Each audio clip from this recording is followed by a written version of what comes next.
বন্ধুরা আজকে বাড়িতেই বানিয়ে ফেলুন বেগুন দিয়ে ইলিশের ঝোল। তো ইলিশ মাছটা প্রায় 1.5 কিলোর মতো। তো ইলিশ মাছটাকে আমি বেছে নিলাম ভালো করে, আমার মাসি বেছে দিয়েছে। তো চাকাগুলো দেখতেই পাচ্ছেন বেশ বড় বড় সাইজের হয়েছে। তো এটাকে আমি এবার ভালো করে ধুয়ে নিয়েছি। ধুয়ে নেওয়ার পর নুন হলুদ দিয়ে এটাকে ভালো করে হালকা আলতোভাবে ভেজে নিয়েছি। তো এতে আবার কড়াইতে তেল দিয়ে দেব, দিয়ে এতে আলু আর বেগুনটাকে আমি হালকা ফ্রাই করে নেব। ফ্রাই করার পর বেগুন আর আলু ফ্রাই করে নেব। তারপর এবার এতে দিয়ে দেবো পেঁয়াজ কুচি। পেঁয়াজগুলোকে পাতলা পাতলা করে কুচি করে নিয়েছি। তো হালকা ব্রাউন কালার হয়ে গেলে এবার এতে আমি দিয়ে দেবো টমেটো, আদা বাটা, রসুন বাটা 1 চামচ।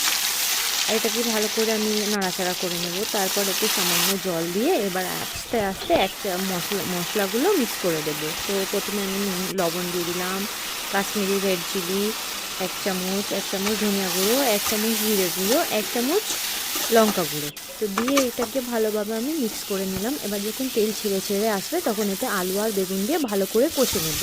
কষে নেওয়ার পর এতে আমি জল দিয়ে দেবো। যখন এটি ভালো করে ফুটে ফুটে আসবে তো এতে আমি মাছগুলো আস্তে আস্তে ছেড়ে দেব। তো এটি ঝোল হবে তাই হালকা ঝোলই রেখে দেব। বেগুন দিয়ে আলু দিয়ে খুব দারুণ খেতে হয়। তো আমার ভিডিওটা পছন্দ হলে প্লিজ আপনারা লাইক করে দেবেন, শেয়ার করে দেবেন এবং সাবস্ক্রাইব করে নেবেন। Thank you so much, bye. আপনাদের পছন্দ হলে আরও ভিডিও বানাবো আমি। Thank you very much.